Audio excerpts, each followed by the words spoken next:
I might be like 4 months too late in reviewing Then Came You, but then again, so is everyone else because no one on YouTube has reviewed this movie until now. Don't be that guy.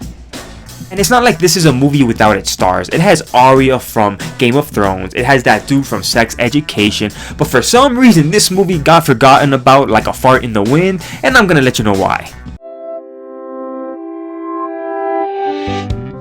There's nothing wrong with you, Calvin. Your health issues aren't physical. I thought I felt something. So Asa Butterfield's character is an airport handler whose hypochondria gets in the way of his everyday life. I mean, this guy is convinced he's going to die of something sometime in the foreseeable future. He checks his temperature every day. He has a mole on his chest that he's convinced is cancer. He even goes to therapy sessions meant for people who actually have a terminal illness.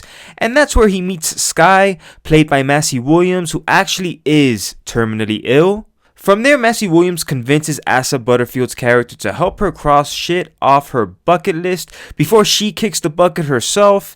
If this reminds you of A Walk to Remember, it's cause it pretty much is. Look him up. This isn't funny.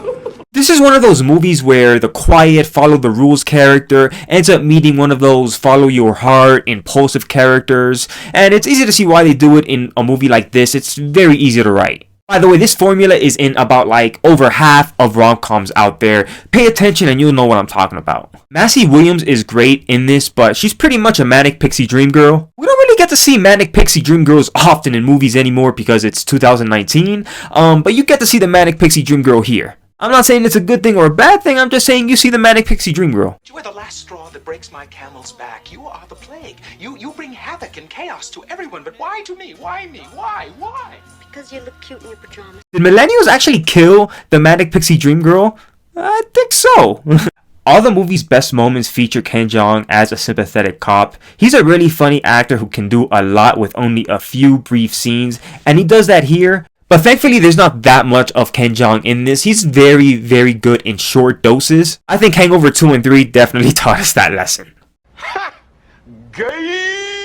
As of right now, the Rotten Tomatoes score is 58%, and I gotta agree with the critics on this one. It's a pretty average but not horrible cliche romantic comedy with two likable leads who wasted a good performance for a mediocre movie. So for all the reasons I mentioned prior, if you're in the mood for something sappy and cliched and romantically pandering, this might be up your Christie alley. But if you don't, you'll be disappointed there wasn't enough life in this lifeless movie.